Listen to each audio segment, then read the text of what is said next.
for those that don't know me, that haven't, started on the conversation talking with your children, my name is Rachel Wobrack. I am a business development coach at Keller Williams Legacy in Towson. Just hit my first year with Legacy, 2 days ago.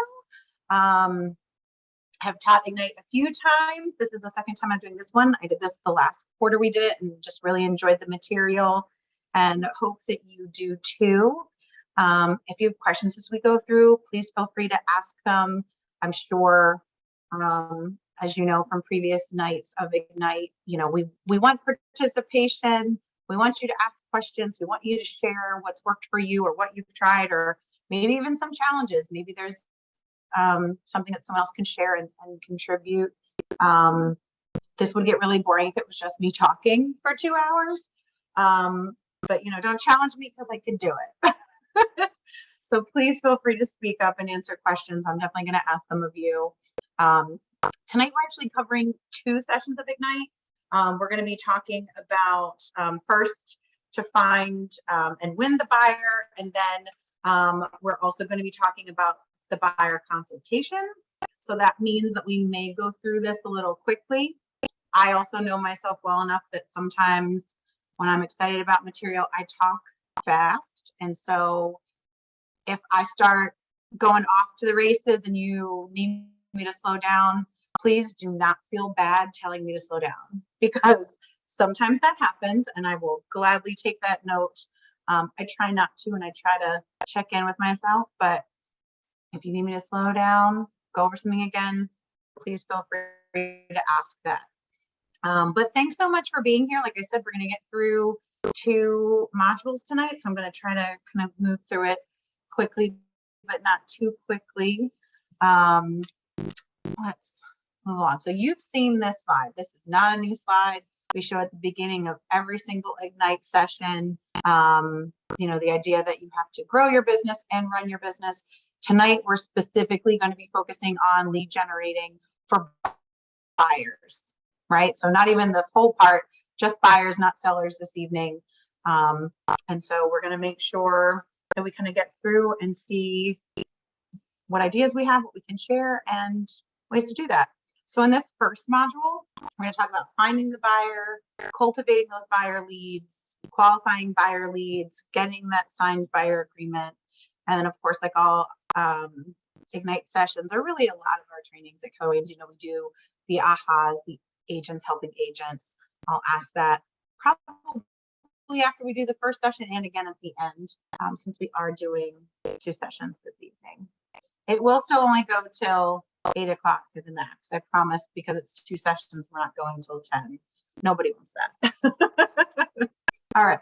So this first slide talks a little bit about finding buyers and some statistics from NAR, from the National Association of Realtors, that can just kind of help you think about your work and what you do.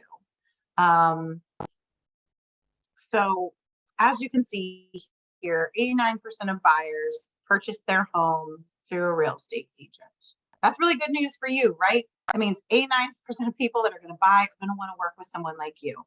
41% of buyers found their agent through a referral from friends or family. This is why Keller Williams always talks about talking to your sphere of influence, talking to those people that you already know, because even if they aren't looking to buy or sell a home, they might know somebody who is. So getting those referrals, really important. I bought my house, 3 years ago now. I didn't know any agents. It was before I got into real estate myself. And I went to a friend who had bought a condo a couple years before and said, "Did you like your agent? Great, give me her number." And that's how I found my agent. Didn't interview anybody else, which goes to our second point. 75% of buyers interviewed only one real estate agent during that home search. So what does that tell you? Except if you're the first person to get to them and talk to them about their real estate needs, chances are you're going to be one they work with. Now, that doesn't mean that everyone's only going to interview one, but 75%, chances are if you talk to them first and you nurture them and cultivate them and stick with them, chances are you're going to be the agent they sign with. And then 51% of buyers visited open house as a way to search for homes. This, of course, is why we talk about, especially as new agents, doing open houses for maybe even other colleagues as a way to find buyer leads. Because, 10 people can go through an open house, not all 10 are going to be able to buy that house. So those other 9, even assuming one of them gets that house, the other 9 are still looking for a home and maybe unrepresented and maybe an opportunity for you. So taking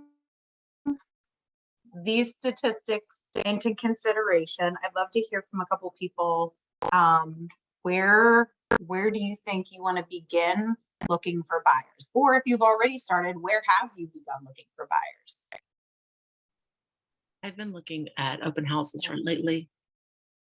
Open houses, great. The same, open houses. Great, love it. We always talk about this because before you can work with buyers, before you can get them to sign a buyer agreement, you have to find them, right? Goes back to talking about lead generation. How are you going to find these people to talk to that might be looking to purchase a home? All right, so cultivating buyer leads. Once we've had a conversation with a potential lead, we need to cultivate this lead. They may not be ready right away. So how do you nurture them, keep them in your pipeline so when they are ready, they're talking to you and not another agent? This is where commands can be really helpful in taking some of the work off of you of remembering to call or email them every so often. You can kind of set up smart plans, and we will talk about that a little bit in a few, and about how you can get command to do some of the work for you and reminding you to touch base with these leads. All right, so I know that during Ignite, we showed this a few times. I don't remember if it's shown up yet, but this might look familiar to you. You might have also seen it in the Red Book, MREA. But with this, once you've found that lead, you're now going to cultivate them or nurture them, as I was mentioning before. That means that you might put them on some kind of interactive, action-based touch program, right? So that might be doing putting them on your quarterly call smart plan where command can remind you to call them once a quarter. It might be putting them on monthly neighborhood nurture so they get an email from you every month about a neighborhood that they're interested in, but some way that they're hearing from you. Because if you meet them now and they say, I'm not ready till next year, and you reach out next year, first of all, chances are their timeline is a little faster than they think it is. But second of all, they might have already found another agent, even if they haven't bought a home already. And so being that person that they're seeing, their name or, their phone number pop up or whatever it is will help, not guarantee, but help that you're the person they look to when they are ready. So as I said, examples of these programs, these touch points can be found in Smart Plans and Command. If you've just begun having conversations with a new contact, you want to add them to your database. You can then add them to one of the many Smart Plans. We'll talk a little bit about those. If they express interest in a specific neighborhood, like I said, I really like the monthly neighborhood nurture because it's kind of a set it and forget it. They can get an email from you once a month for a neighborhood that they're interested in, whether it's the one they live in and they want to know what their home is going to go for, or a neighborhood that they're interested in moving to, and knowing like what houses prices are going or what's coming on the market, how many homes are on the market, that kind of information that they can get once a month to kind of know what things are going on. And it's branded coming from you. So again, it's them seeing your face, your name, and seeing you as an expert for that neighborhood. Everyone you have a conversation with should be added to some kind of smart plan. Listen for their needs as a way to kind of know what smart plan might be best for them.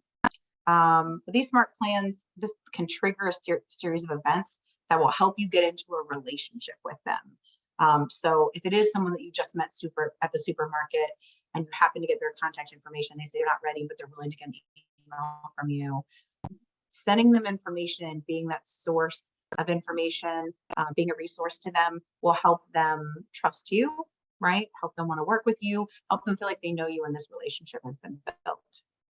Tasks can range from text messages, phone calls, emails, reminders to send a birthday card, all depending on which smart plan you pick. All right. So I always recommend this to the agents that I work with. One of the best ways to kind of see what a smart plan does is to add yourself to it.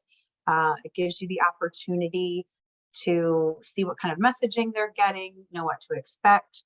I am going to stop sharing for just a moment so I can open Command and very briefly show you smart plans, so you kind of know if you haven't been in there, how to find them, where to look, that kind of thing. So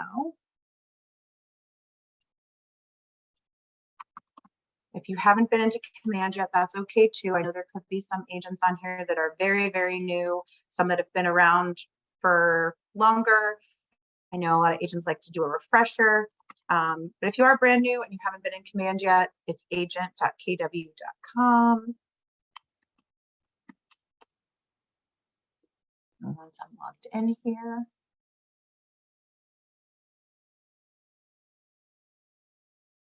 great. All right, I'm going to share my screen again so you can see what we're looking at. Okay, so once in Command, you might have tasks. This is the home page. One tip, if you haven't learned this yet, if you haven't memorized what all these little pictures are, if you click the KW in the corner, we'll actually expand the menu on the left-hand side so you can see all the names without having to hover over them. It's kind of helpful. Smart plans here. You might have some that get added here for you when you start. It might be blank when you first use Command. That's okay. These are the ones that you've specifically chosen and said, you know, I want to download these into my specific command and potentially use them. But if you don't have any here to start, or you're looking for new smart plans, you can come up here to library. And this is where you can search for smart plans. So if you want to have a smart plan that reminds you of people's birthdays or sends an email on someone's birthday, you could come up here to search and type birthday. If you're looking for one for back to school or fall or Halloween, whatever it is, start searching for it. You could probably find something. There's a lot in here. You can also just kind of browse by the different sections. As you can see here at the top, they have some that are featured specifically. You can also come down and see which ones were written and created by Keller Williams specifically, which ones are top rated, what's new. So when looking at these, some of the things that's helpful to look at, besides just seeing what the title is and kind of, you know, being able to click it and see what the specific smart plan does, looking at how many downloads it's had, this tells you how many other people also found this useful. You can also see how many people have ranked it and how high. This one's ranked pretty high, so you could hope that it's going to be a good smart plan. You can also see how many steps the smart plan has, the duration, how many specific touches, and then the author. So you can see there are some that specifically Keller Williams has authored and put together. You can click on view steps to see what the different steps are. You can also add smart plan, and by clicking this, that would add it to yours, you know, the My Smart Plan section that we saw first. You can also see, I'm just going to scroll up, that there are other authors. These are other agents that have created their own smart plan and were kind enough to share it out for others to use. If you find that you're in a place that you want to create your own smart plan, with or without sharing it out, that you can find when you're in the My Smart Plans, and you can hit create, and then you can start creating your own smart plan. If you want to add something to someone to these, there's two ways to do it. I mentioned that I like the monthly neighborhood nurture. You can see it's down here. You can come down and just click add a contact and type the name in. You can also go through your contacts and pick a specific person. I'm just going to pick the first person at the top of my list when it loads. Come to smart plans, click add to smart plan, and then you get the option of any of those that you have moved into My Smart Plans. You can select to put them on. Has anyone used smart plans yet?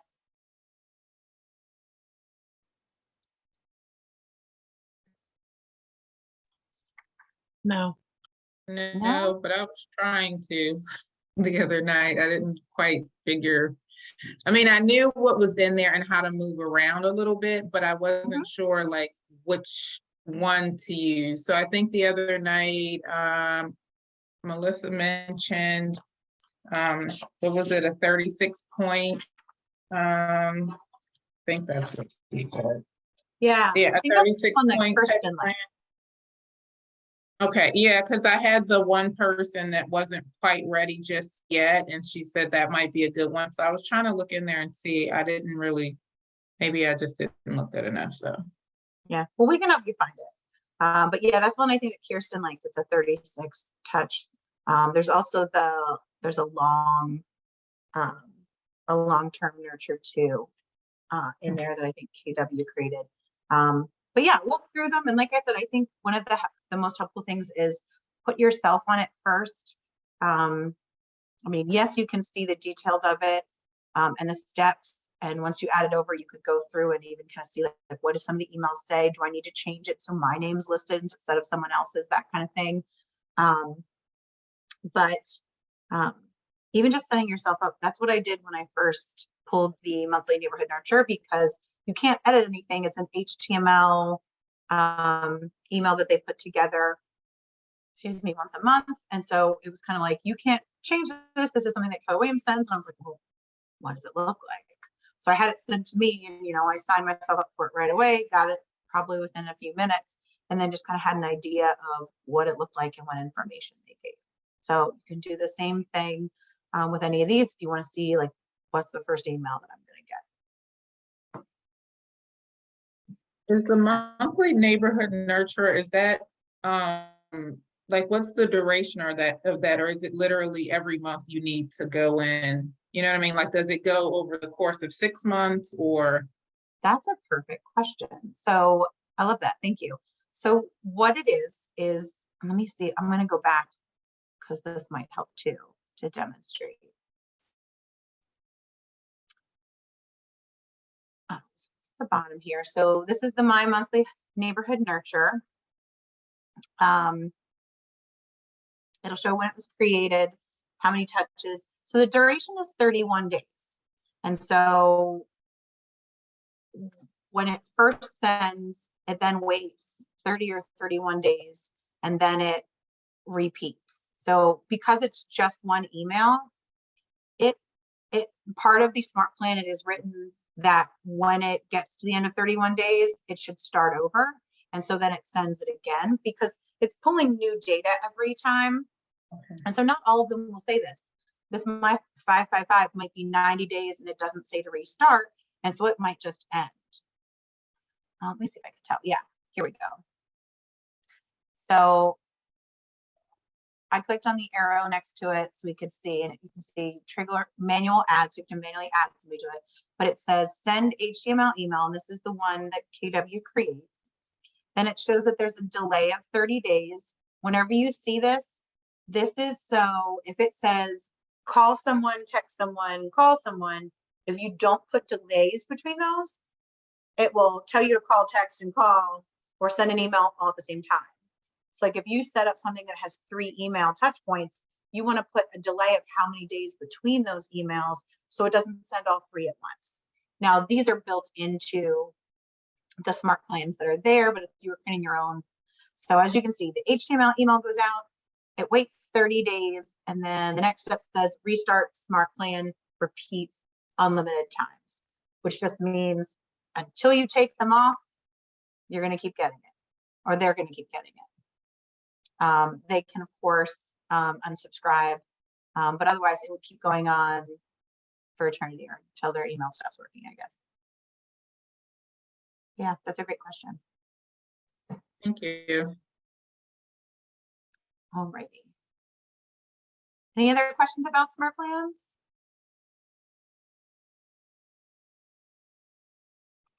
Okay. All right, so I'm going to move back into the slides for a little bit. We're going to talk about qualifying buyer leads. We talked a little bit about if buyer leads were ready. We're not quite ready yet and how much time. As you know, leads can be at different places in the wave of readiness, right? If they just bought a home, they're probably not ready to buy another one the next day. But as they've been in that home, as their family grows or maybe decreases, or they want to buy an investment property or whatever, those things can change. So in this next section, we're going to kind of talk about qualifying them and deciding which buyer leads are A leads, B leads, or C leads. All right, so after having the conversation with your buyer, using the buyer lead sheet, if you haven't seen this yet, it should be in the toolkit for Ignite, which I believe is in the emails that Melissa sends out. But if you don't see it, let us know. But you can use these simple categories just to kind of qualify or classify your leads. A buyers, they're the ones that are able, ready, willing to purchase. Depending on the market, they could be under contract in a couple weeks, right? B buyers are the ones that are ready and willing, but maybe not able to right now. Something, might need to happen first. Maybe they need to get their existing home under contract, or maybe they need to wait for their lease to expire or get cash from a tax return that they can put towards a down payment. C buyers are the ones that have no immediate need. They may have a very exact situation. For example, maybe they'll say, well, if we can sell our property for a specific price or get a house on this street that we love, then we'd be interested. This might be the family that would love to live on the same block as their parents or something. They, where there's a specific home that they always have their eye on. So they're not actively looking, but if the right situation came around, they might be interested. Or the person who just bought yesterday and have no interest whatsoever. So knowing where your leads fall can kind of help you to spend more time on the people that are going to be looking sooner, those A leads, and nurture and kind of keep them, simmering on the back burner for when they are ready, which are the B and C leads. All right, so I talked about the buyer lead sheet. Again, this is in the electronic toolkit. You can use this to help guide your buyer and kind of determine that qualification, that A, B, or C. It'll kind of help you uncover if the buyer is ready and able and willing to purchase a home right now, or if maybe they're going to be down the road. It also helps you establish control of the conversation when a buyer calls, where you call, by getting to ask questions and kind of keeping you on topic. So talking to them about price that they're thinking about, finding out about their motivation, right? Why are they interested in making this move? What are they looking for? How can you use this if, down the line you're working with them and they get a couple no's? How can you work with that motivation to keep them excited? What location are they looking for? Wants or needs? The timeline of when they want to buy, finances and how those look. Have they gotten pre-approved yet? That kind of thing.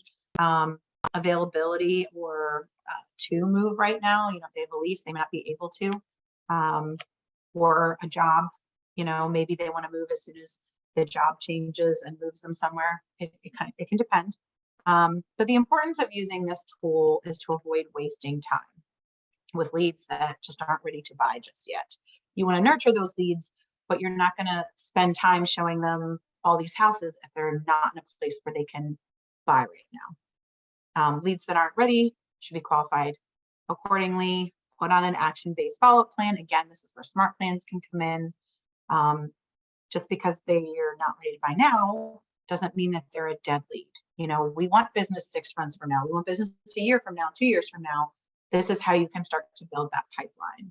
Those B's and C's are your pipeline down the road. Alrighty. So signing the buyer agreement. We're going to kind of start to wrap up this module. And then we're going to, by learning about the buyer agreement, this of course is the contract that you'll sign with your buyer to ensure that they are your client. Because of course, if we don't have that signed agreement, they aren't our client, they're a customer. They could go and work with another agent. Okay.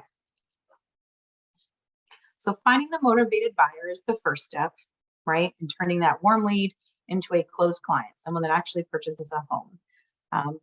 By completing that buyer lead sheet that we talked about and rating them and deciding if they're an A, B, or C buyer, you should be able to determine when you can ask for their business.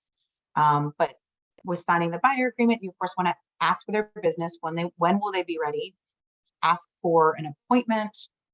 Often giving them 2 times can be helpful. So saying, will tomorrow at 3 or Friday at 1 work for you, rather than leaving it open-ended and saying, when would you like to meet?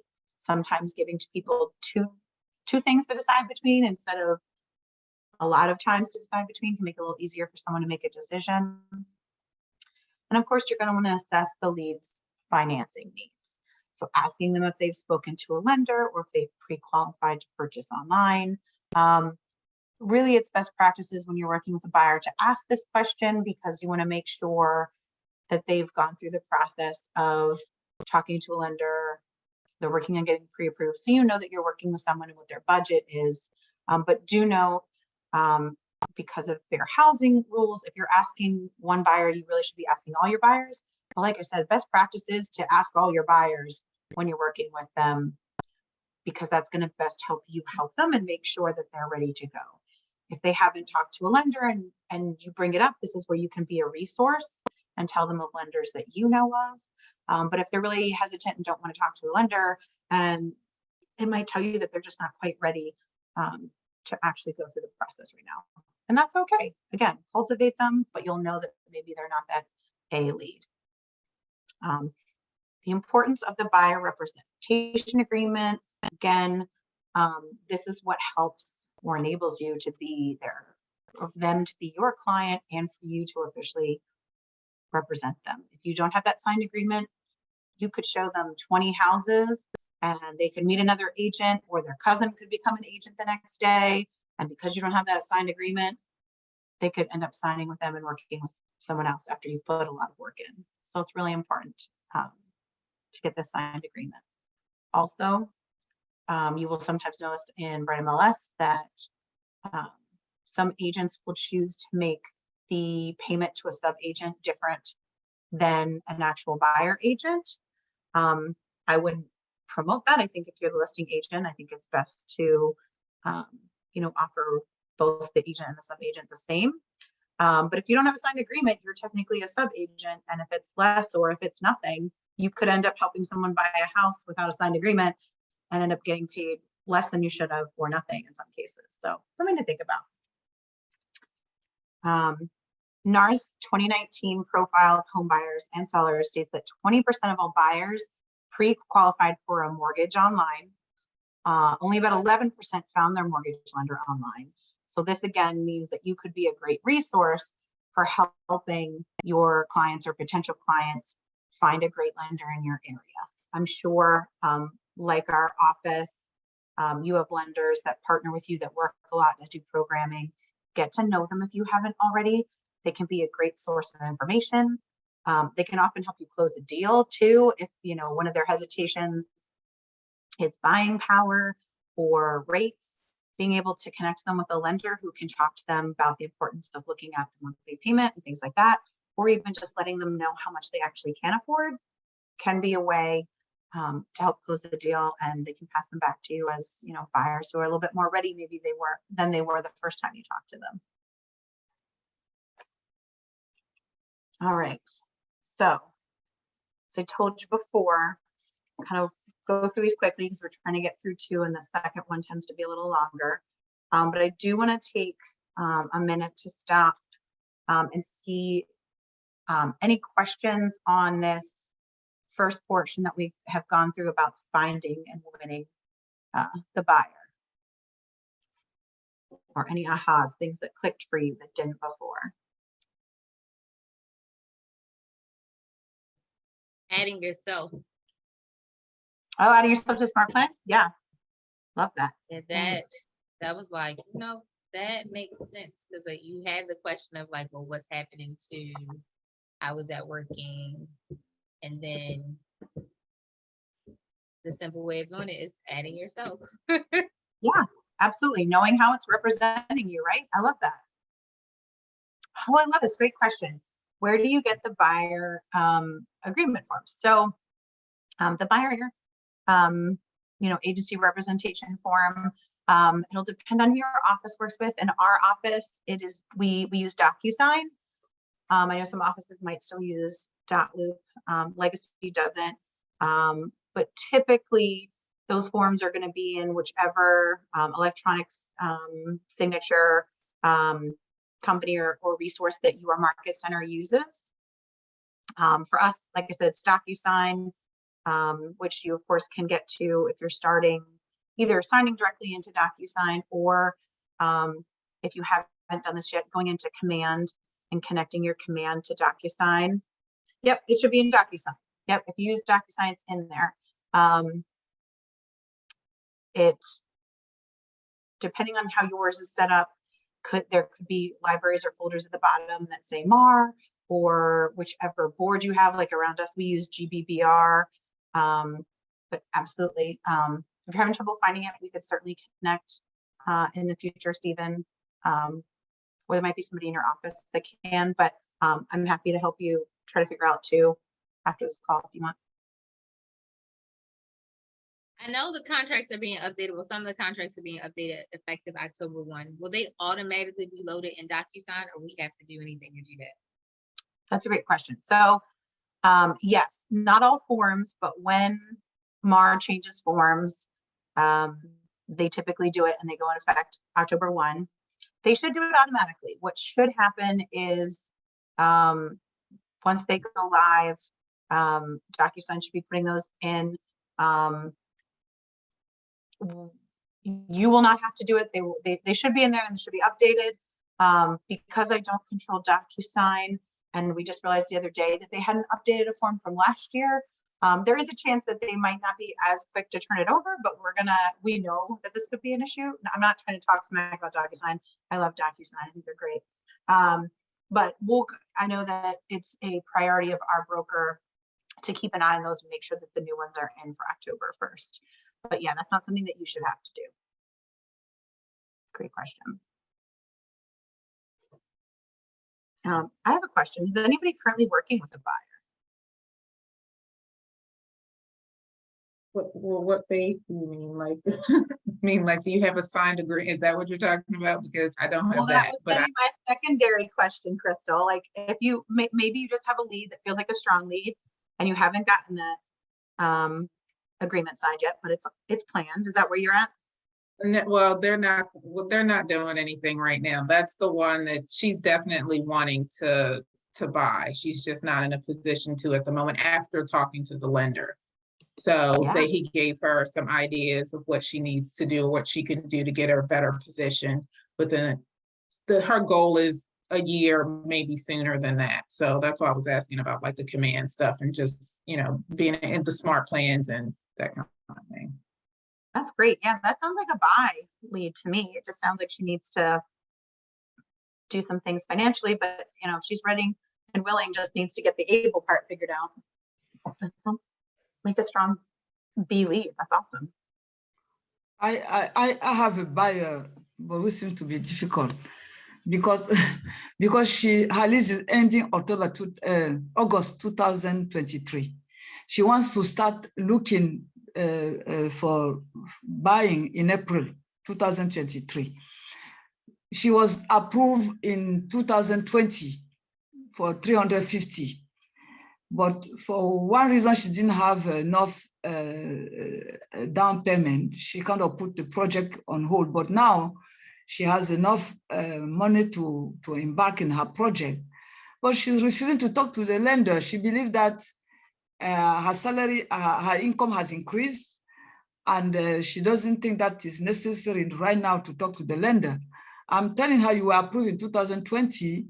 This is the good time for you to make sure that in April 2023, financially you are ready, that they will not send you back to go and fix something. Why don't you talk to a lender? She said no, because she is confident that she will be approved, and she's not ready to go through that process again until next year. Okay. So yeah, if she was approved in 2020, that of course no longer stands. They'll need to go through the process again, as you know. I mean, she can wait. I think as long as she knows that she runs the risk that there may be something she doesn't know about. And then it would take time to maybe clear that up. I would also say if her lease ends in August, she may even want to start a little bit before April. I mean, again, we don't know what the market's going to look like in April. That's it. But you know, we've had you know, some buyers that it takes a little time for them to find the right house, get it under contract, and then you need that, you know, 30 to 45, maybe 60 days to go from under contract to actually moving in. You know, I might even say that she wants to start looking a little before April, but up to her. Yes. I think you can make the suggestion for the lender. Obviously, you can't make her do it. I would probably do it just because I would want to know my buying power and to make sure that there wasn't anything that I was unaware of. I think you'd also talk to her that she could talk to a lender and maybe just do pre-qualification to get an idea of numbers. Even if she didn't want to maybe pull everything, like she didn't want to pull the taxes and things like that. Because the truth is, if she got pre-approved now, she'd still have to do it again before she buys. Yes. So I get that frustration, but I mean, you can give her the information, Therese, and she can kind of decide, I guess, what But she wants to do. now, this is my question. I have an appointment with her on Zoom on Saturday because she says she doesn't have time to do it physically. What do I do? Do I sign an agreement with her at this point in time, or I just explain the process to her? I wouldn't have her sign an agreement yet. I mean, you could, but there's just so much time between now and then. I would say have her sign the agreement when she's more serious about looking. Yes. She doesn't want to give me her last name. She doesn't want to give me her email. That sounds to me like she does not want to sign an agreement with you. At least, yeah, I should say. If she doesn't want to, I mean, you can always ask and say, hey, do you want to sign up this agreement so I can, you know, start sending you things to look at? But I think that might be maybe too hard of a push for someone who is not willing to buy right now. That sounds like she has a very specific timetable. Well, and she's mixed because she wants to see houses already. So if she wants to see houses, then I would tell her you need to sign an agreement before you see houses. yeah. But I would also ask the question, if she sees a house and falls in love with it, is she going to be ready to buy now? Or is she still going to insist on waiting? Because if the right house comes along and she'd be willing to move up that timetable, then yes, she should talk to a lender. And she should sign an agreement with you. But if it's just to look, No. and she's not actually going to potentially move up her timeline, then I wouldn't spend this time taking her to, because you know, if she's not ready, you say what's going to happen. If you see your perfect home, you're going to be sad then if you're not ready to purchase. Yeah. Yeah, well, I will discuss all this with her on Saturday, and then we take it from there. Yeah, no problem. But yeah, it'll be interesting. Keep me in the loop and let me know. Okay. What she says. Okay. Again, just coming back to some the NAR's 2019 profile home buyers and sellers data. Again, they say that 90% of buyers would use their agent again or recommend their agent to others. So this just kind of comes back to once you've worked with a client, you don't want to just let them drop off. That's when it might be time to put them back onto a smart plan. So that way the next time they're looking to buy, you know, 3, 5, 7 years down the line, you are still the person that they remember that did a really good job. Or you're the person that they remember 6 months from now when their colleague at work says they're interested in buying or selling and they say, oh my gosh, I had a great agent. This is who you should talk to. So smart plans aren't just for, you know, getting buyers ready. It's also for after someone buys with you, so they can keep, so you can keep in contact and keep your information kind of popping up in front of them every so often.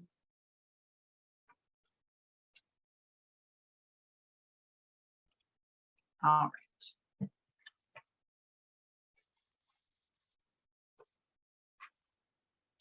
I'm gonna jump out of this one. We're gonna go into the other presentation. So as I mentioned, we're getting through 2 today.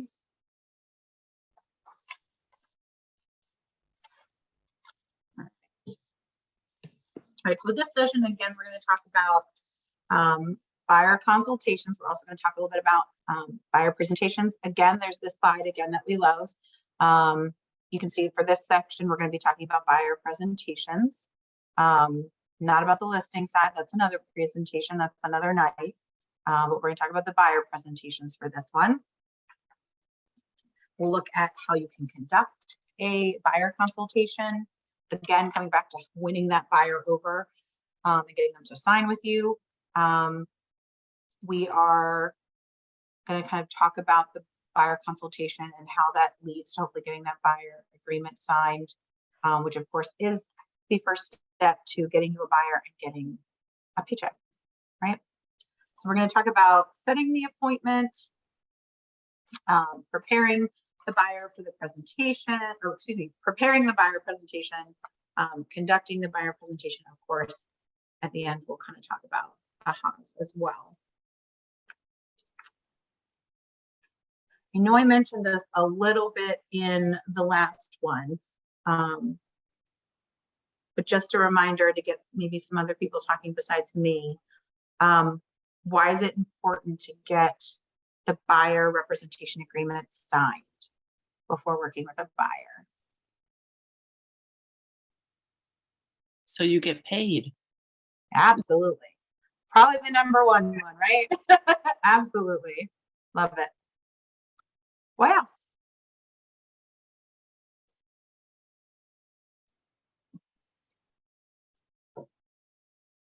I think another reason is that person is a customer until they become your client. So if they don't sign the agreement and you take them out, you're actually representing the seller versus them. Absolutely. 100%. Thank you, Vivian. And I see Matt says, shows they're serious. Absolutely. They're willing to sign an agreement with you, shows that they're serious about looking at homes. I love that. But yeah, back to Vivian's point, if they don't have that signed agreement, they are technically a customer. And if they haven't signed with you, you can't truly represent them. You can't truly negotiate on their behalf. You know, there are only so many duties that you have to them if you don't have that signed agreement. And technically you represent the seller if you don't have that agreement. So definitely important to get that signed, not just for you and getting paid, although that's certainly important, but also important for your buyer and knowing that that's what helps you protect them and truly represent them through the process. So yes, thanks.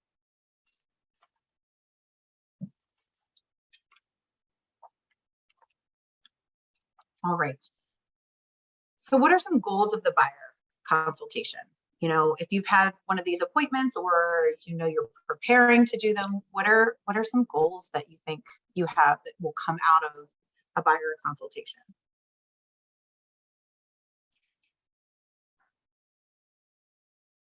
We need to find Sorry. out,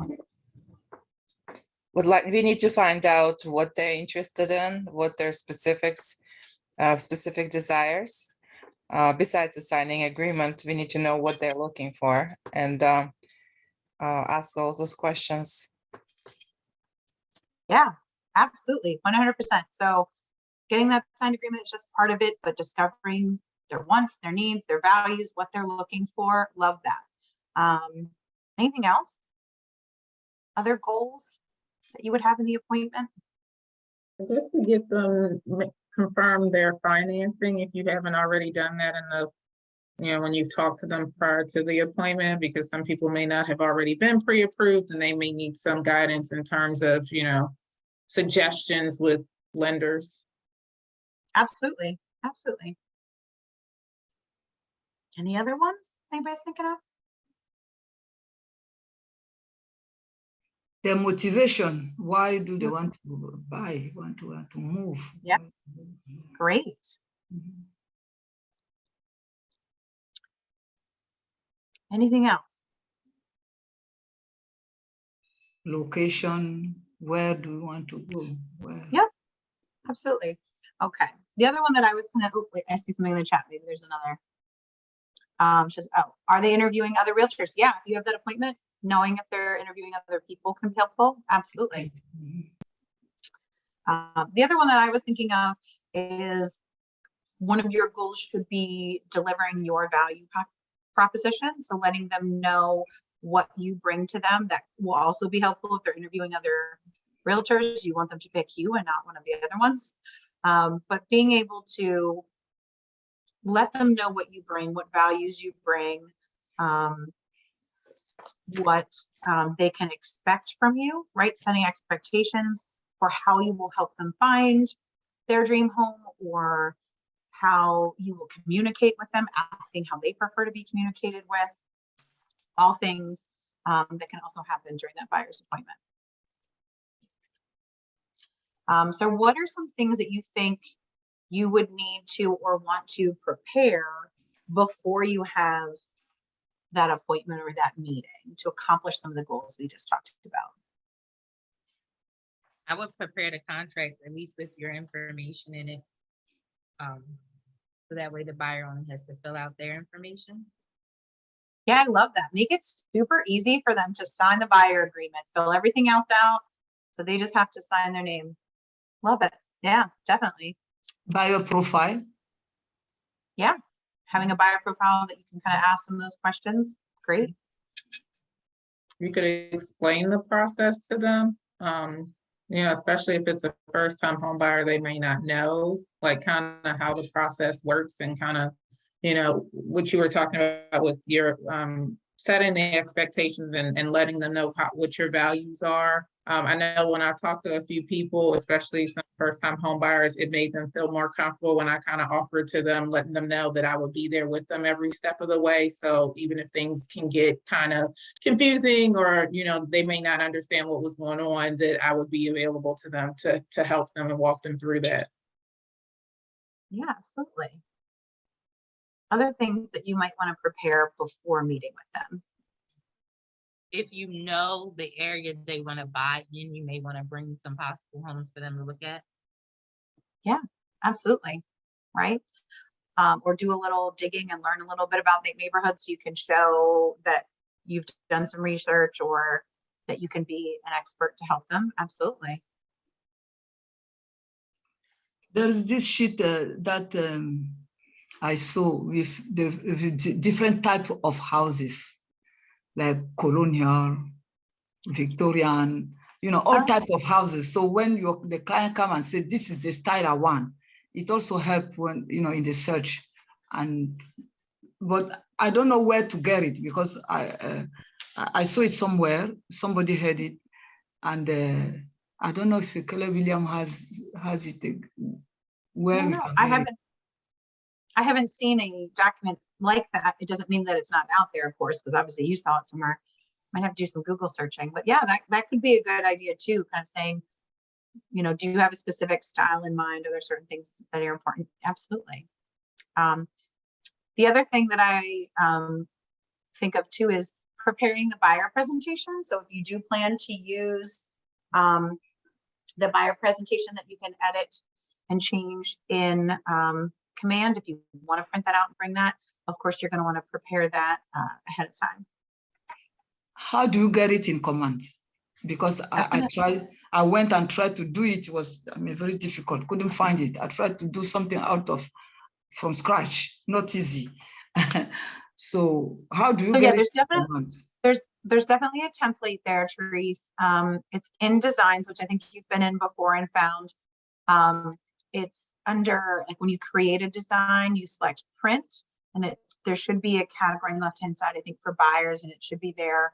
I can send you, I'm going to take a note, Therese. I can send you an article or a video or something on how to get to it, or we can always connect. And I can help you find it. But yeah, there is one that is already in there that you could edit, so you don't have to completely start from scratch. You see? And we're going to see some screenshots. We're not going to go in and start editing it, but I will. So there will be some screenshots as we go, so you'll get to see a little bit of what it looks like. Okay. We are bringing the lead generation model again. As you can see now, we've highlighted the appointment because you've moved that lead, you've cultivated them, they've become an appointment. Again, coming back to classifying your leads, an A buyer is someone who is ready, able, willing to purchase a new home. Hopefully, again, depending on the market, don't want to guarantee it, but hopefully would be under contract in potentially a matter of weeks. You can use that buyer lead sheet, as we talked about, from the Ignite toolkit to help classify the buyers. But let's say you cultivated a lead, you now have that A buyer. Once you have an A buyer, it's time to close for the appointment. At this time, you'll also want to add or update them as an opportunity in your command database. If you're not sure about where to have the appointment, there are some options to, you could, invite them into your market center, or if you're on a team, into the office, maybe a conference room in the market center. Some people will have initial appointments over Zoom. Some people might choose to meet at a coffee shop, or sometimes even at the first showing. Maybe you, not, the whole appointment, but maybe you've talked and had a phone or a Zoom appointment. You might wait to get them to sign at the first showing, and that's okay. You of course want to know what they're looking for and all that other information we talked about before the first showing. But when it comes to getting that signed agreement, that could potentially happen at the first showing. All right, so preparing the buyer presentation, again, it's a tool to help you get to know the values, the wants, and the needs of your potential buyer client. Typically used during the buyer consultation appointment. All right, so creating a presentation, the screen does look a little different, I think, than how it looks now in Command. I think they've updated it a little bit, but when you do go into Command and you select designs, it looks like a little piece of paper with like a pen or maybe a paintbrush or something. Then once you hit create design, something like this will come up, although there are 4 options now. But one of them is print. If you click print and create design, that will take you to the whole host of print things that you could do. But one of them being the buyer presentation. There are 2 different templates for buyer presentations in there. They're fully customizable. You can kind of match them to your value proposition and the buyer that you're meeting with, if you feel like a buyer needs a specific or a different presentation. The buyer presentation is a tool to guide the conversation, helps, kind of provide something to the client that's tangible that they can hold on to. It can help demonstrate your expertise or your professionalism as a real estate agent, because you're bringing them something that they can look through. Some agents will choose to do appointments without the buyer presentation. It's completely up to you, but we definitely want to make sure that it's an option. Ala, you have your hand raised. You have a question? Yes, I do.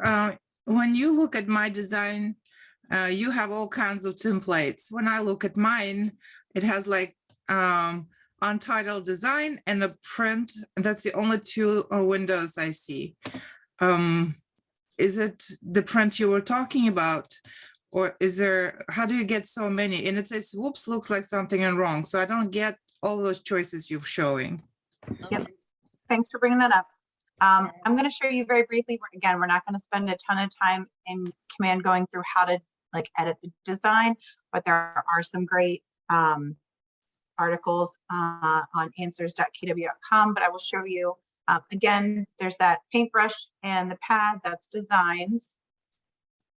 If you haven't been in here before, it will be blank. I have gone in and pulled out some social posts and edited them, things like that. So if you haven't done anything here, it's blank, totally normal. You're gonna come up here to create design, which I think might be the step that you look into. And then from here, you're gonna wanna pick print because there are many different types of designs, but if we're talking about the buyer presentation, you wanna use print, hit continue. And this will take you to a ton of templates. screen looking specifically for that buyer presentation. So once you're here and see on the left-hand side, there's a lot of different things you can pick from. If you go to buyer, the first thing listed is buyer presentation. And so you will actually see that they have more than 2 templates now. And so these are the ones that you can literally look at, choose which one you like best, and edit as you go. So you would click use. This would then open up into a format in which you can edit them. Oh, Does that help? I'm going to try. Question, where it says first name, last name, is that your first name, last name, or the buyer's? In this case, I would probably go with the buyer. Looking to see, I'm going to pull it up real quick. Because I think you can have like your name or logo at the bottom. I mean, in theory, you could do either. Skip. Let's see, yeah. So if you wanted to, you could put your name as the agent here, but there are going to be places to do that throughout. If you are specifically targeting this for a specific client, I think it could be a nice touch to do their first name and last name. So they know that this was created just for them. And then down here, of course, if you're on a team, you can have the team logo here where it says Royals Realtors, and then you would swap this one out for your Market Center's logo. And if you don't have their correct logo, talk to someone in your Market Center. If you need Legacy's logo, if you're somebody with us, I can get you that or show you where to find it. Actually, it's on the resource page. But if you're with another KW and you're not sure where to find that, talk to your TL or somebody, a coach. They can help you find like their approved logo. Oh. He said, whoops, something looks like something went wrong. On your screen or on like? Yes, on my screen, I'm trying to get inside. It says print, continue. It says, whoops, something went wrong. Maybe Command's having a moment. I don't know. You and I can definitely kind of look at it, Therese, and Okay. try to figure it out. Okay. Yeah. I don't know. So as you can see, like I said, this screen looks a little different than it looks now. And the My Design templates, once you've started to use things and edit them, you will have more there. So I know, Ala, you haven't been in before, I'm guessing, so that's why it was empty. But as you pick things to use and to edit, they will show up in My Designs when you first click on Designs. You helped me. I was skipping one step every single time. And it looks confusing because when it says print, I'm assuming it's printing something, an active thing. But then Right. I understand that print, it means there are printing possibilities are Like there. it You prints just have to go. something, yeah. Yes, I'm sorry. That was just No, confusing. that's okay. Command is a great database, but sometimes it's confusing. I mean, not all of it. Like some things I think are a little bit more user-friendly. Like you go into contacts, adding a contact, we have other apps or other computer websites we've been on where we've had to add a contact or you have to add a contact to your phone. It's a little bit more user-friendly.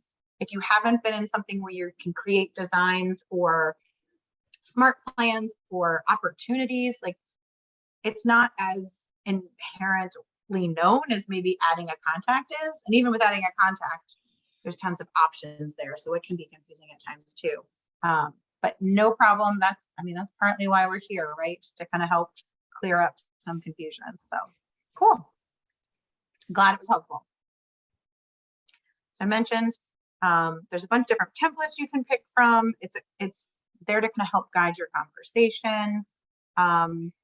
Like I said, during this module, we're going to kind of go through the different pages, not go deep into how to edit them, but there are articles on these as well as other designs on answers.kw.com. If you haven't used that, I use it as a coach all the time to help find information on how to do something and like easily share it with agents, so I'm not recreating instructions. I think it's a really helpful site.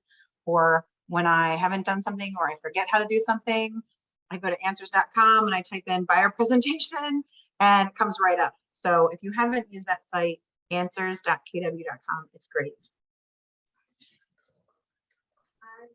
All right. So your buyer presentation will typically have a table of contents. You'll see there's different sections. We're going to talk about probably one page for each section. Obviously not going through every single page of every buyer presentation.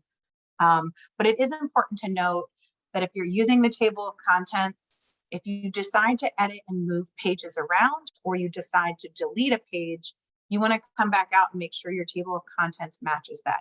So if you decide your neighborhood isn't helpful because they don't have a neighborhood that in mind yet, and you're going to remove that, you just want to come back out to the table of contents and remove that. Or if you decide to move my promise up first, moving that up in the table of contents. Let's see. This document, as I kind of mentioned before, can help you direct the conversation towards things that will help you answer that buyer lead sheet, help you fill in what you're looking for when you're looking on the MLS for properties for them. You'll see as we kind of go through some of the pages how that can help lead to a conversation with them to help get you some of the answers. As we go through each of the sections, we'll discuss some of the resources that will help you customize this presentation for your buyer. The participant guide in the toolkit, I think, also has some sample pages from the buyer presentation, from the modern template, if you're looking for some more things to kind of look at for the buyer presentation. And again, you can view them, edit them all in designs in Command, and can decide what's going to work best for you. All right, so their dream home. This kind of starts to ask a couple of questions just to kind of get an idea and to start the conversation of what they're looking for and what would, in an ideal world, if you could find them everything they want, what would it look like? Where would it be? That kind of thing. It helps set the tone for the relationship that you're building with them, you know, hopefully as their agent. But it opens up about asking about what their dream home would look like. What do you think might be the objective for this page? Getting I think- their wish list and Yeah. their want list. Absolutely.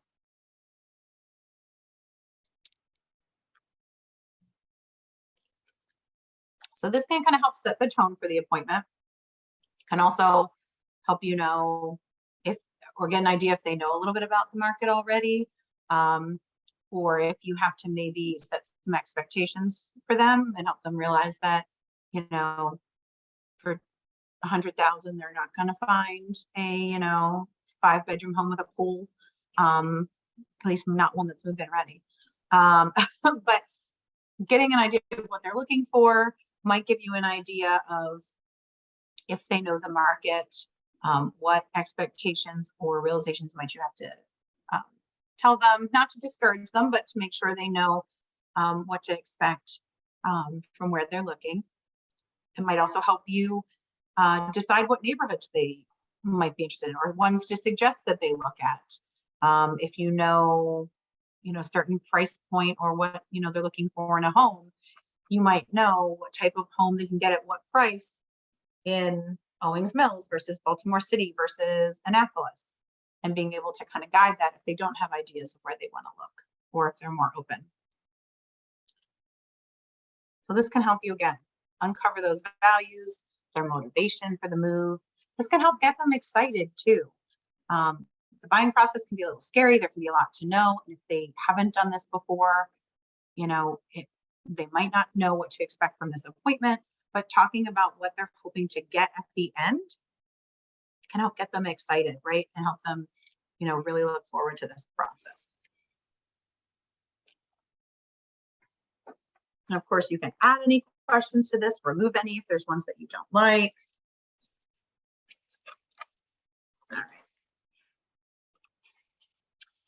All right, so build your preference profile. This is more questions, basically. to find out not just what they're looking for, but how they prefer to be communicated with, right? Would they prefer that you email, call, text them? Are there times of day that are best? You know, maybe they work for one of those 3-letter agencies and they can't take their cell phone into work. So they're going to expect to communicate in the evening and can't talk during the workday. Or maybe they have a non-traditional schedule and they work at night, so they'd prefer to talk to you during the day. All these things are kind of good to find out so you can best help them and show that you're listening and taking what's important to them into consideration. Knowing their timeline. You know, when would they ideally want to make this move? Asking them about if they've, you know, gotten pre-approved, or if not, encouraging them, maybe helping them find a lender to talk to. Ask them if they've thought about a price range that they'd be comfortable with, or maybe it's a monthly payment that they're comfortable with, to help prep them for having that conversation with a lender. And, you know, again, coming back to the timeline piece, you know, asking them, and I even mentioned this a little bit when we were talking about Teresa's case, if they found, you know, the home that checked all the boxes, would that make them want to move sooner? And, you know, would they be able to? Maybe the answer is yes, absolutely, that would move up our timeline. Or maybe it's no, I have a lease for another 6 months and I can't afford to pay a mortgage and, you know, my rent. So conversations that can kind of help you get to know their speed, their preferences, all kinds of things.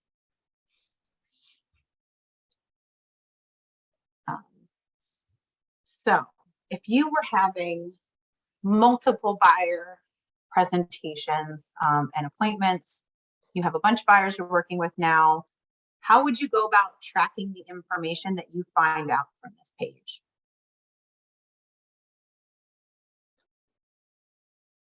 Would you just hope you remember it, or what would you do? I was just getting ready to ask you, who is this book for? Because it looks like you're taking notes for yourself, but you're going to leave this book with the client.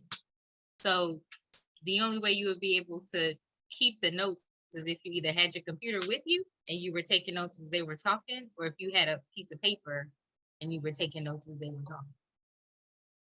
Yeah, so those are good points. Yeah, you could have your computer, you could take notes. You could use paper and take notes. You could also print more than one copy of this. You know, maybe you are meeting with a couple, and so you want to print 2 copies for them, print a 3rd copy for yourself. Or you're meeting with a single buyer, you're printing one for them, one for yourself. If you want to take notes in this, you know, find out what works for you. But once you have those notes, you're just gonna, like, what is there, would you just keep those notes like pieces of paper somewhere? Like Add them to the database? You update your database. You add notes in the database. You could absolutely add notes to the database. I love that. Was there another idea? Can't you put them in DocuSign? Isn't there like a classroom or meeting room or something in DocuSign where you can load all the stuff for your client and the documents? And I was in there the other day. So yeah, if you created something like within DocuSign, there's rooms. So like if you either took notes and scanned them, or you decided to take them on your computer, you could certainly add those documents to DocuSign, just like you could add a PDF of a contract to DocuSign. You can absolutely put it in that room. Yep. So yeah, you could put something in DocuSign. You could add it to notes in Command. Commands could be good too if you're planning to use them, if you're planning to work with them or hoping to work with them more than once. Those preferences might be, you know, readily available for the next time you work with them. But yeah, absolutely, there's a lot of different ways you could do it. I think here it's just kind of making sure that you know you need to track it, right? Don't rely on your brain to remember this. No matter how smart and what a great memory you have, as you start to work with more and more buyers, it'll be very easy to confuse. Was it, you know, buyer John that told me he likes text, or was it buyer Sarah who said only call me after 10? Like, don't rely just on your brain to remember it. Have a way of tracking it and checking in. Also, I just kind of want to take the time to make a point. Taking notes, no matter how you do it, whether it's on your computer, on an iPad, on your phone, on paper, that's going to show your potential client that you are listening to what they're saying and you care about getting it right and knowing what they want, right? And what their preferences are. So no matter how you're going to take notes, find a way that works for you. Not only does that give you the information you need, but it also shows that you care about them and what they care about. And you're taking the time to listen and make sure you have that information. That being said, if you're putting the notes on your phone, I would maybe let them know that you're doing that on your phone so they don't think you're texting while they're talking. But if that's the way that's gonna, using a notes app or using commands, you can use the command app to take notes. I would probably just let them know if that's how you're doing it. But you want to take notes because it's going to help them know, again, that you care and that you're listening and you want to get it right. All right. So coming back a little bit to the home wish list, we talked in the beginning about that dream home. These are some questions to ask buyers about their ideal home. You can customize some of these questions based on the market or the location that you are in. You might have some information already that you've obtained maybe by using a buyer lead sheet over an initial phone call. Can't hurt to repeat some of the questions if you just want to confirm some things and make sure some things haven't changed. And like I said, you can add questions to this if you want to. But this is just to kind of get some additional information. Who's going to be making the move? What are maybe some non-negotiables? Because there's a difference between needs to have and wants to have, right?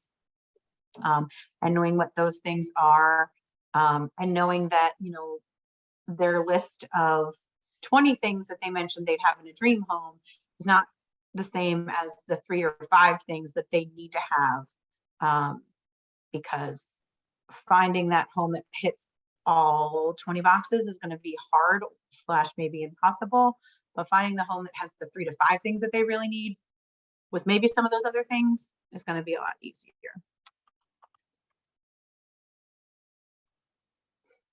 So this is the neighborhoods page. This can be helpful, again, if you know what neighborhoods they're thinking about. Maybe they mentioned some to you on an initial call. This helps you show that you're an expert in their area. Even if you aren't as familiar, there is a section within designs that you can specifically look at neighborhood and create these neighborhood snaps to kind of show, if they're looking in a specific area, here are some of the average listing price, here's the selling price. This is the stuff that you have to go and find. This is the stuff that KW can add in here for you. And again, it's a section of design, so you can always kind of explore that. But it can help show that, or demonstrate your knowledge and expertise in a specific neighborhood, or that at the very least that you can find the information, right? It can help position you kind of as a local expert. So again, using designs in command, you can create the neighborhood snaps. You can do it for a neighborhood. You can do it for a zip code. For help doing this, we're not going to go into this now. You can go again to answers.kw.com and type in neighborhood snap, and it will give you information on how to create these to go in here. And the information, they can also be used for emails if you want to. If you haven't looked at the neighborhood snaps, definitely recommend looking at. They also create videos and things like that that are really cool to use in your social media. So it's definitely something to look into if you haven't done that yet. Question. Yes. I keep hearing that we're not to discuss schools or school systems or school zoning, but on there it talked about school ratings. So how do you? And a lot of people ask about, or at least when I was going through the process of buying my house, a lot of the people that were going through the same process that I went through were concerned about schools. So how do you address, well, this may not be this question, you may want to save this for our meeting tomorrow, but I'm just going to put out there. How do you address the school how do you address the schools if we're not supposed to tell them but it's on the documentation that we give them. You're right. I did not notice that it says school ratings. I would not put that on there. You never want to say that a school is good or bad or whatever. So yeah, if you're using the neighborhood insights page, I would take that section. Again, this is fully customizable. I would take that line out, or maybe just put school and tell them what school is in that neighborhood. You know, you could say, you know, it's the Anne Arundel County Public Schools, or it's specifically this high school serves this neighborhood, something like that. But you're right, you don't want to do ratings. I had never noticed that before. That's good to know, because you don't want to talk about ratings. As far as how to talk about that, I'm happy to address that briefly now.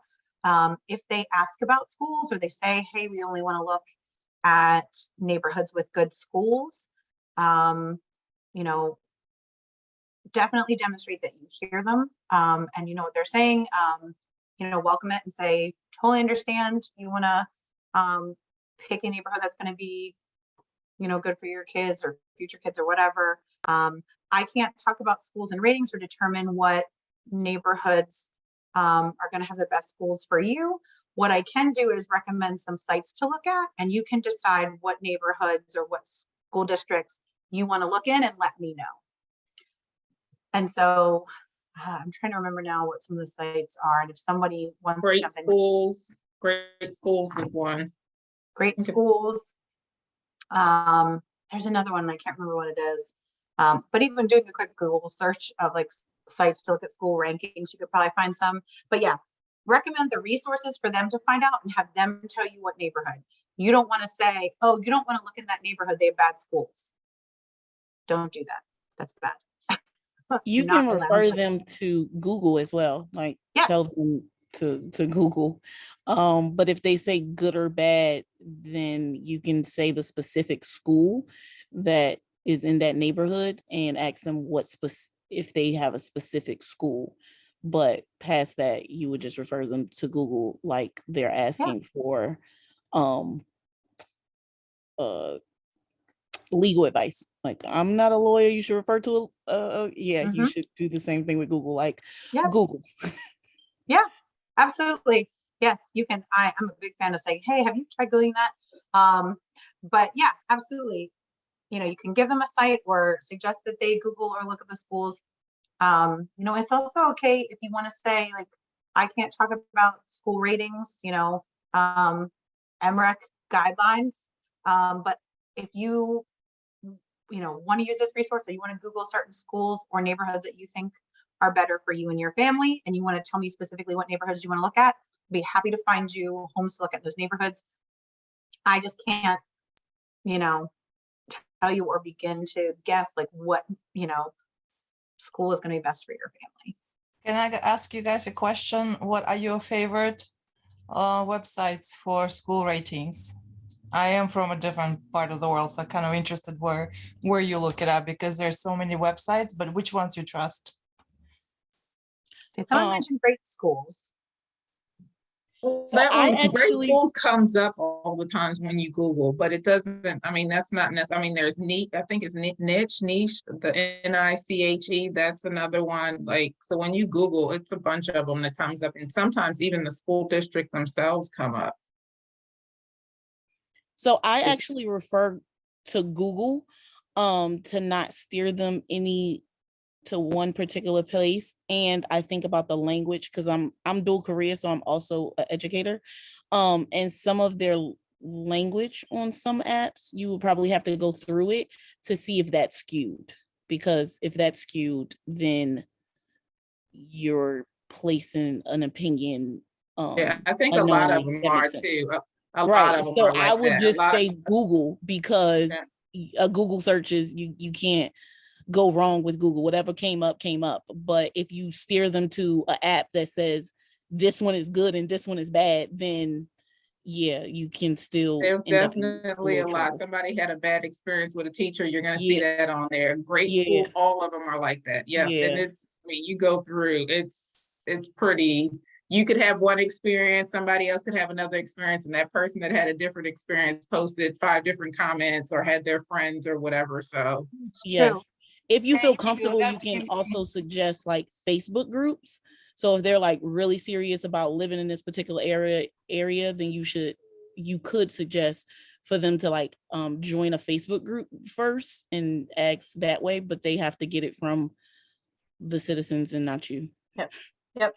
As agents, you don't talk about that. If they say to you, what high school serves this neighborhood, you can certainly tell them the name of a high school, but yeah, no ratings or qualifications or any of that kind of stuff. I got it. Thank you. Yeah. But if they come and tell you right away, I'm looking for something in this county because school there are good, and that's where I want to be. What do you do? If they tell you they want to be in a specific county because they said Because the of schools are school. good, that's Mhm. fine. That's Okay. fine. They can tell you that. It's more if they come to you and say, where should I live to make sure the schools are good? That's where you can't make that qualification. If they Mhm. tell you, I want to live in this county because I think the schools are good there, that's fine. Show them homes in that county. That's what they've asked you for. Okay. You just can't tell them where they should look because of schools. Okay.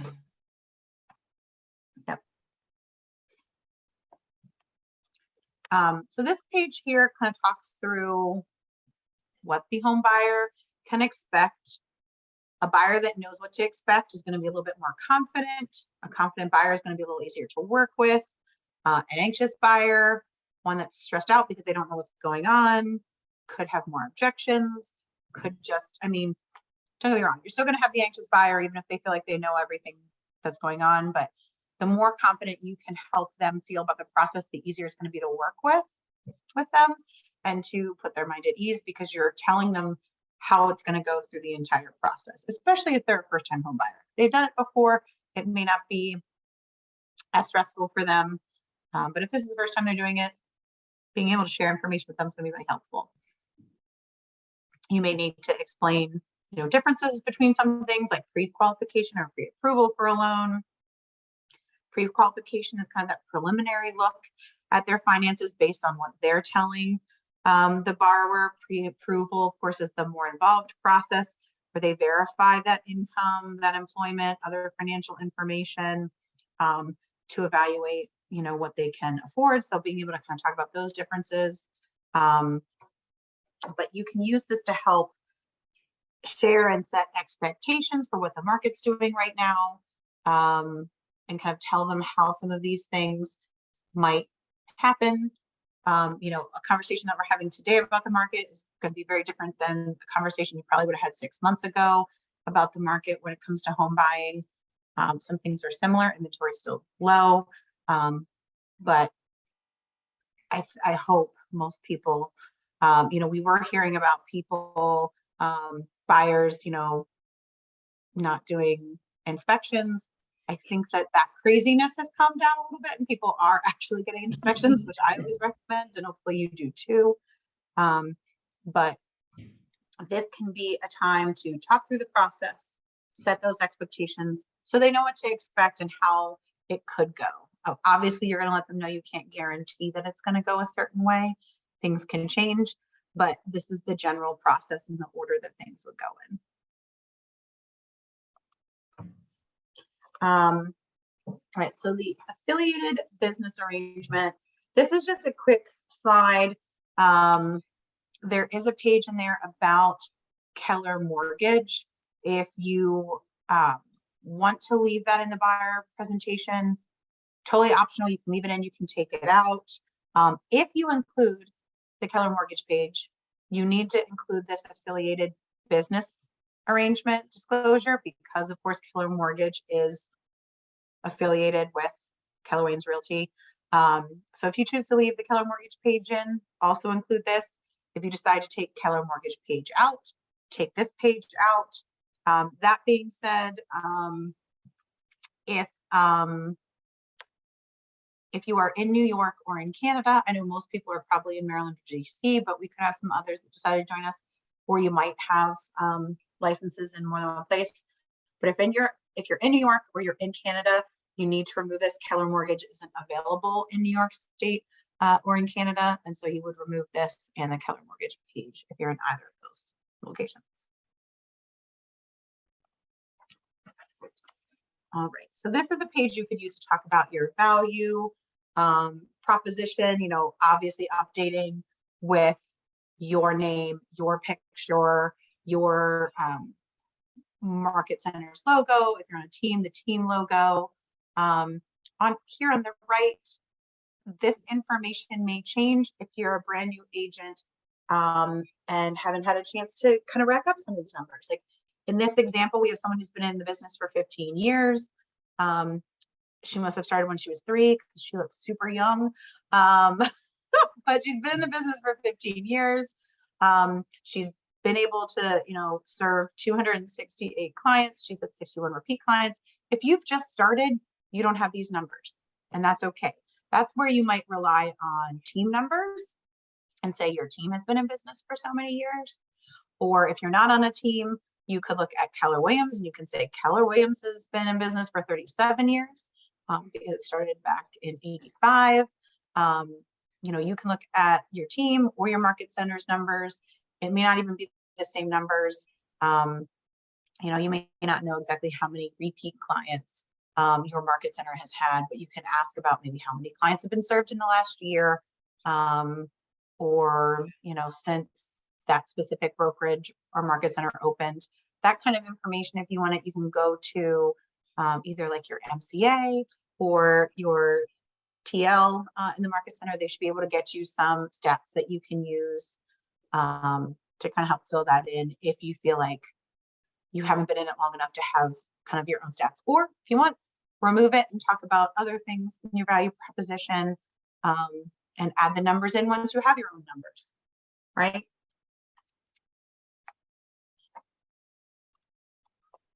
All right.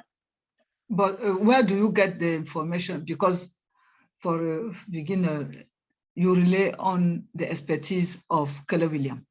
Now, it is important for the client because they may, how long have you been in the business? You say, no, I just started, but I'm backed up by a strong team. But you need to have a page that explains at least that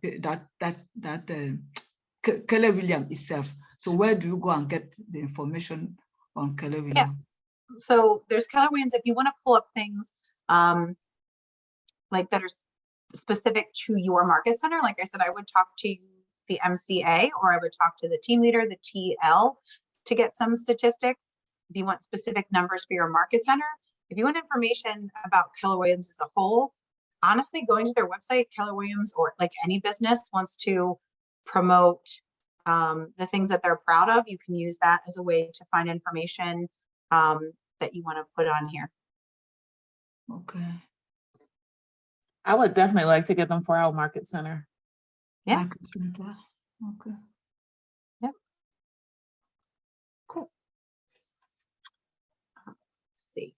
Oh, I know. The other thing I want to mention, the other thing that you could think about too is this says years in business. There are other things though that you can use to promote that are your numbers too. I know Teresa, or I believe Teresa, you were relatively new to the area, so this may not be as helpful for you, but I know that there are some people on this call that while they may be new to real estate, may have lived in Maryland for a long time.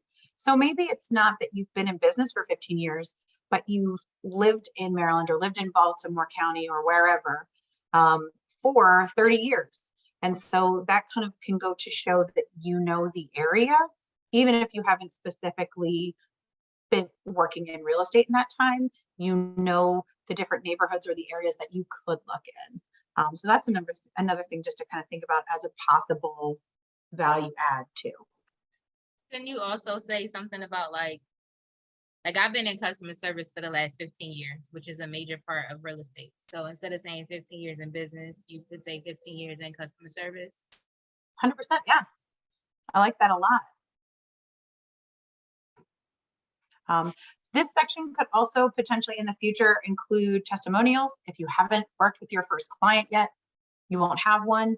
But you know, even if you've only had one client, if you talk to them and they had a great experience, you know, buying or selling a home with you, working with you, asking them if they wouldn't mind, you know, sending you a quick testimonial that you can use. You could put that in here too and say, maybe you have a quick quote from someone saying, working with Ebony was so easy. She held my hand each step of the way. She knew exactly what she was doing and made the home buying process easy, from, Juan Ramirez. Like it, having that like little quote at the bottom that shows that someone else has worked with you and found you amazing. That could be another thing that go on here. Again, if you haven't worked with your first person yet, you don't have that. But after your first, getting somebody who can write a quick blurb for you is definitely something you could do to kind of help boost this page too. Could also use this page. That wording in the middle is completely customizable. That could be where you talk about your philosophy or your values, and helping your clients, right? And talk about what's important to you.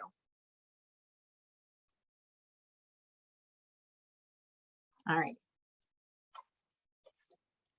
So now, conducting the buyer consultation. Prior to meeting with the buyer, print a color copy of the beautiful presentation that you put together, so that way you can give it to the buyer.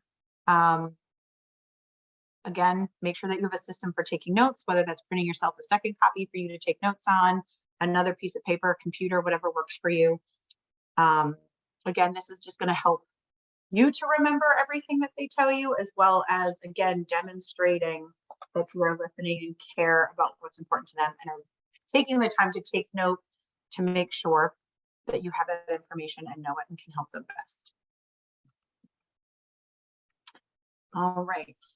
The buyer representation agreement. Again, we've talked about this a little bit, but the goal of the buyer consultation is to hopefully conclude, of course, with your client signing that buyer representation agreement. It's a legal document, of course, formalizes your working relationship with the buyer. It details the services that you're going to provide, the duration of the relationship. In Maryland, you have to have a start date, you have to have an end date. It can't just be open-ended. You have to tell them how they can terminate that agreement. If you have people not from Maryland, your documents may be different, but that is what is on ours. This agreement protects you from spending a lot of time with a buyer who ultimately maybe uses another buyer to buy a home. It's not perfect, right? You could work with somebody for 3 months. They could decide to terminate the agreement, start working with another agent, and buy another house. So like you could still spend time, but ideally it's going to help, avoid I showed them 10 houses but never had an agreement, and then they decided to go with their brother-in-law who just got their license. And of course, it also protects your client. All right. So I want to talk about the apps really quick. Well, not apps. I guess we're not going to talk about the command one so much as the consumer app. But one of the ways that you can help to provide a value or a service to your clients is sending them your app. So this is, just like you can have Zillow on your phone and you can look up properties, you can have the KW app and look up properties. That first screen kind of shows what it would look like if they were in a certain area. If you've never downloaded the app and just like open it randomly in some area, I highly recommend it.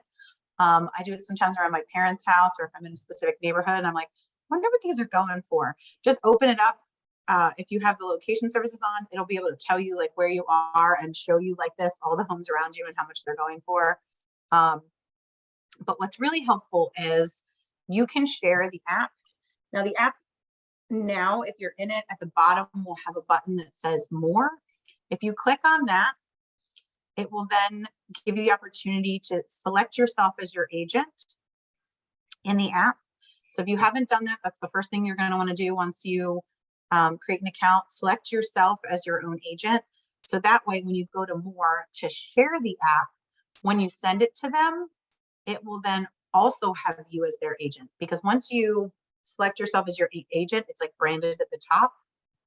So in my phone, I have this. I selected myself as my agent. I tested it out because I wanted to make sure it worked. I sent it to my mom after I had branded it in my own phone, told her to open it up, and I said, all right, go to the more page. I said, who's your agent at the top? And sure enough, it carries over your information. So now if my mom were to share it with her friend and say, hey, have you seen a KW app? Let me send it to you. That friend now has me listed as the agent, because anytime you share it from the app itself, it will carry over whoever that agent is. So this can be a great way too, if you're talking to someone and maybe just getting to know them, suggest that you can send them the app. They will also have you as the agent and be able to connect with you through the app. So It also a means quick if they like question, anything, you'll find out. Sorry, go ahead. is that it's a couple of KW ones. One KW buy and sell real estate. Yep, that's the buy and sell. That's the one we want? Yep. That's the one that you can share. Okay. Yep. Yeah. The other one is the command app, which is basically not all the functionality, but a lot of the functionality is a command website and an app. So yeah, the buy and sell is what you want. I'm sorry, I'm just seeing that there's some chats down here. Yep, give a general search. People mentioned that great schools were biased. Good to know.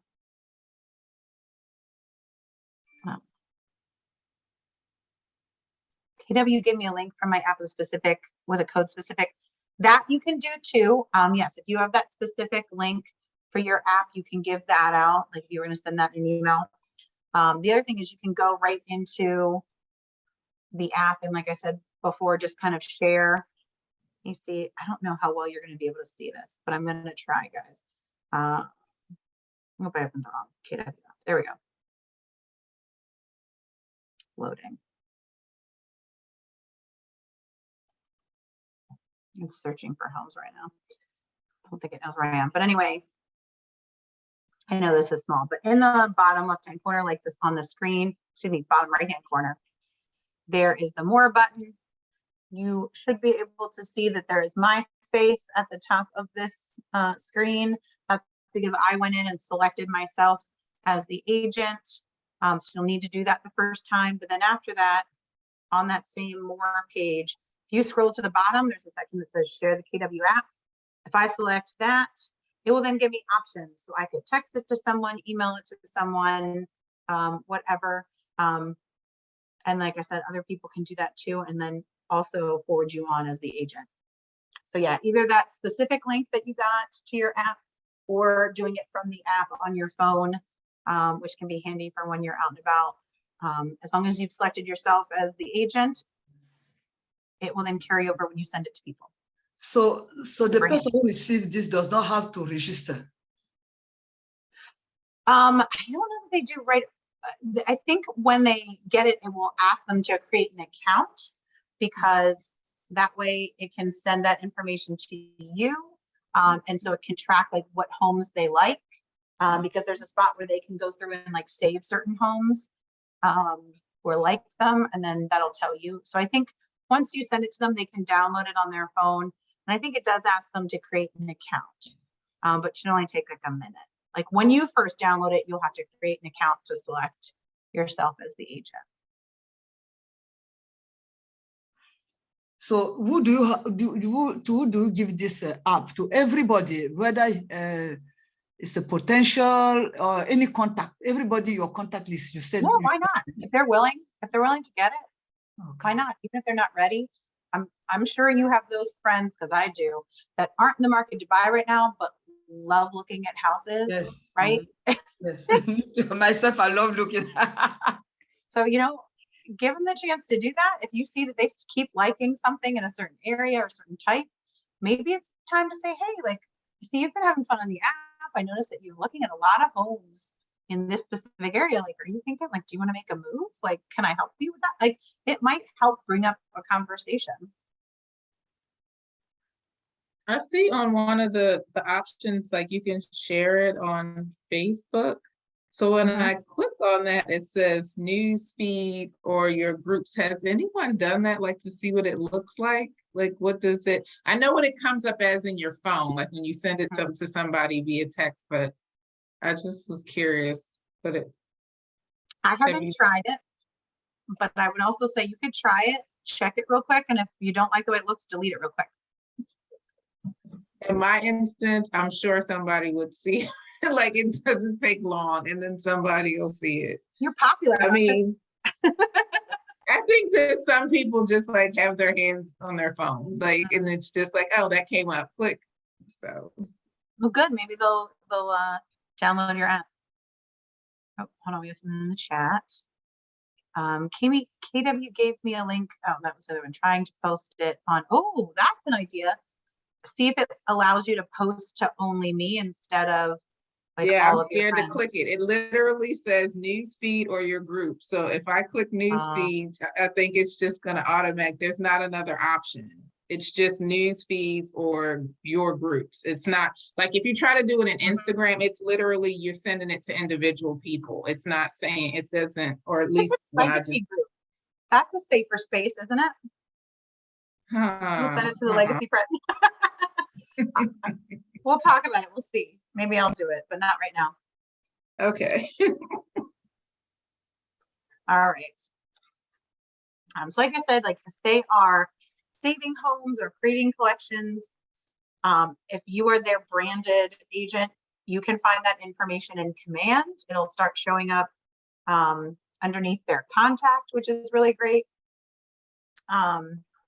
Because they have to kind of set up the account when they sign in, it should then add them to your contacts.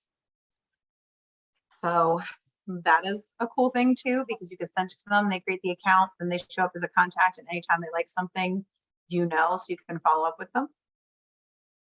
Can you communicate with, oh, I'm sorry. No, go ahead. Can you communicate with them through this app? So like, I know you can search whether you're buying, it has the buying and the selling in there. Actually, I'm in a guide. Let me just get in the search. How do am I able to look at my contacts or send, if I see something in here that fits their criteria, tag it, flag it, send it to them, say, hey, look at this I saw, and we can communicate back and forth in this app? I'm not aware of a way to do that.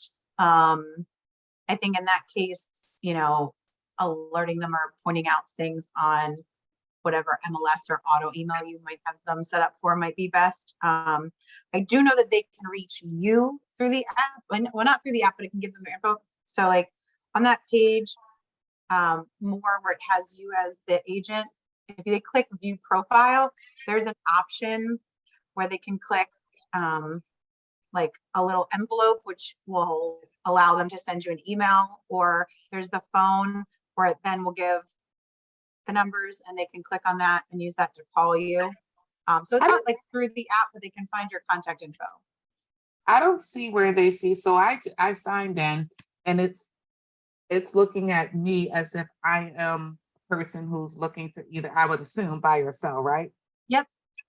So That's how okay, and you're saying somehow if you share this, it has the find an agent in it, but if you share this, then it automatically, they say that identifies with you as the agent, even though there's the find an agent selection button in there?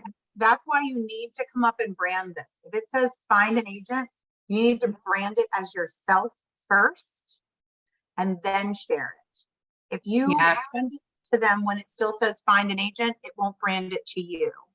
Okay. You need to select yourself. Like I am my own agent in my phone. So that way when I send it, I get sent as the agent to whoever I send it to. Okay, so find myself in there and then, okay, gotcha. Okay. You got it. Yep. All right. In the app, there is also a section. If you're looking at it, you'll see it says guide, kind of in the middle at the bottom, and then there's a buying guide and a selling guide. There's already information in there. You don't have to add anything, edit, or change it. But let's say you want to, you have the ability to do that. You can't do it in the app. You, of course, have to sign into command. You go to command, you would go to the consumer applet, and you click on guide builder. And this is where you can select either the buyer's guide or the seller's guide. You could move these around. You could edit the text. You could add a new one if you wanted to. If you want to stick with it as it is, that's fine. But let's say like with this first one, it says start your search. It says the first step in buying a new home is for us to identify the neighborhoods you want to live in. If you wanted to add a step that says the first step is calling your agent Rachel, you could do that, right? So like if there are things that you want to add to it or change or edit a little bit, you have the ability to do that in Command. And because your app is connected to Command, then if I change that in Command, it would then show up in the app for whoever has you branded as their agent.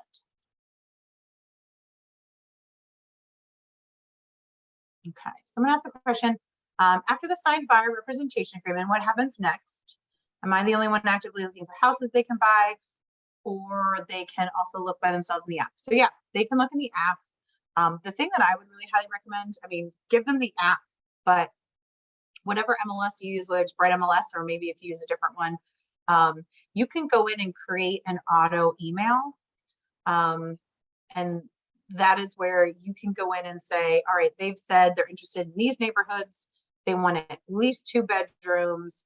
They want, you know, at least 1.5 bath. Like you can kind of go through and pick out different, you know, qualifications or criteria, and you can save that search and then create an auto email that goes to them once a day, once a week, whatever.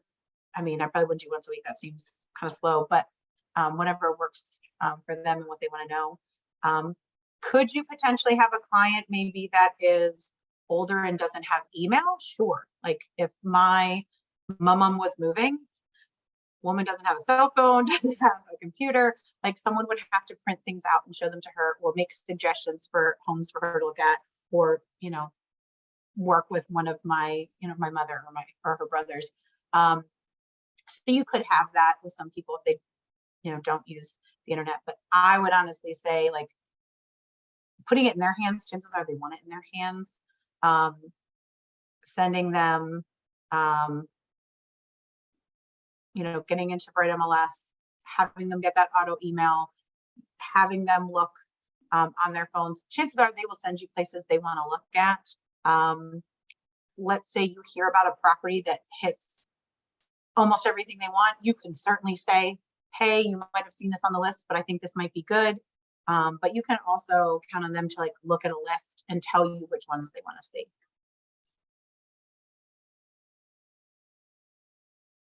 Rachel, what was this part again you were talking about? So what is this that we're looking at here in terms of that with the app? I don't know. I So kind of this is missed in that. the app. So if you have the app open right now, you'll see at the very bottom in the middle, it says guide. Do you see that? Yep. And so there's Oh. buying and selling, and it just kind of, again, it kind of walks through like what you do. It's part of the process, similar to like what's in that buyer presentation. And so what I was just showing you is if you want to change anything, you want to add some wording, you want to add a block, you want to remove one, you want to edit the phrasing a little bit, you can do that in the consumer section of Command. Okay. If you don't want to, it's perfect. I mean, it's great the way it is. It's not gonna, you know, it shouldn't have any wrong information, of course. But if you want to like further brand it to you, you could do that. Or if there's a step that you think they missed or a step that you specifically have that others don't, you could put that in there. Okay. Thank you. Yeah, of course. All right. We've gone through a lot. And we still have 9 minutes left. So that's good. That means that I, you know, have hit everything. What final questions do we have, or what ahas do you want to share? Things that finally clicked or things that you learned that you want to make sure other people got out of it? This is your time. Presentations.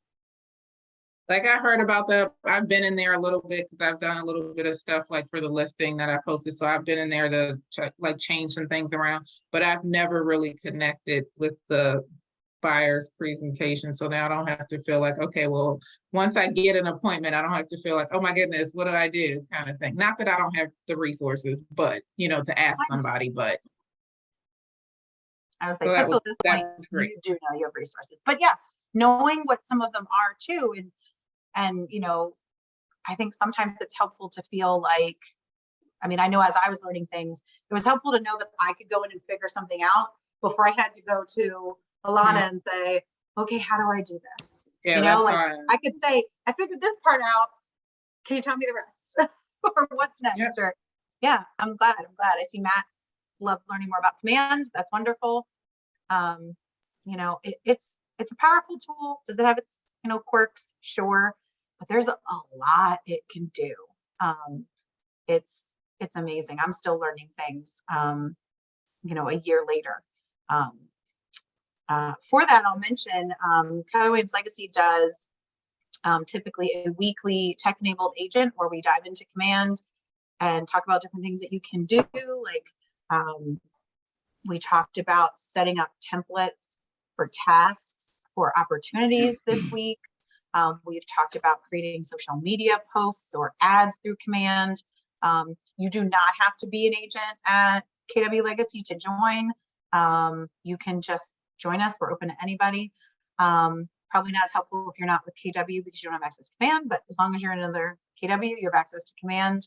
We kind of share different tips and tricks and kind of dive in past the, you know, the basic stuff. Awesome, Stephen. I'm glad that you feel more confident. That is the goal.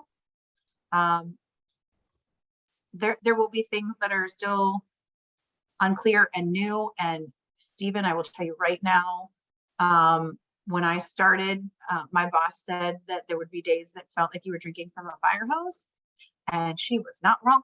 There are still occasionally those days, but they're fewer and further between. That will happen for you. Just know that if there are days that feel really overwhelming because there's a lot to learn or there's just a lot of new stuff, know that that is common and that happens to everyone. So don't be like, oh my God, I'm the only one who doesn't know this. You're not.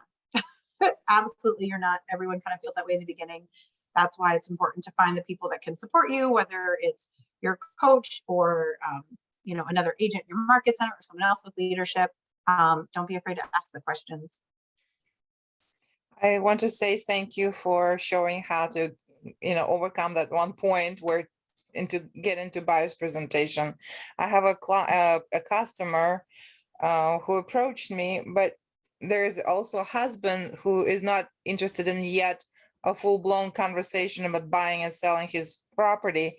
So I'm thinking printing now this all, giving it to her and taking it home to him and thinking about it together and then saying, when can we have an appointment about it? So that it kind of gives me a little bit a foot in the door by printing and giving it to take home, instead of just keep insisting, let's do it in person. Yeah, absolutely. Absolutely. You are right on time here. I was literally just putting my contact information into the chat. So I'm going to hit as soon as I finish typing my phone number. You will have it. Do you have that moment where you're like, wait, that's my phone number, right? Because you said it so many times in one day. I'm going to double check it, but just having one of those moments. Make sure I didn't transpose a number or something.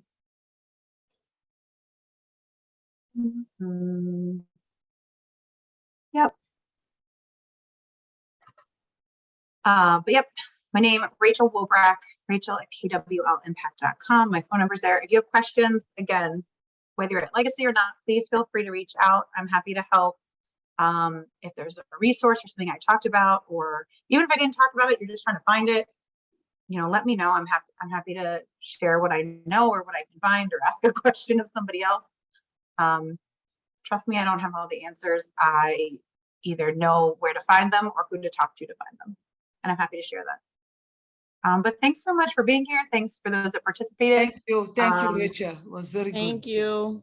Thank you so much for being here. And Thank you. this is it for this week. But you know, we'll be back next Tuesday, Wednesday, and Thursday, and then the following Tuesday, Wednesday, and Thursday.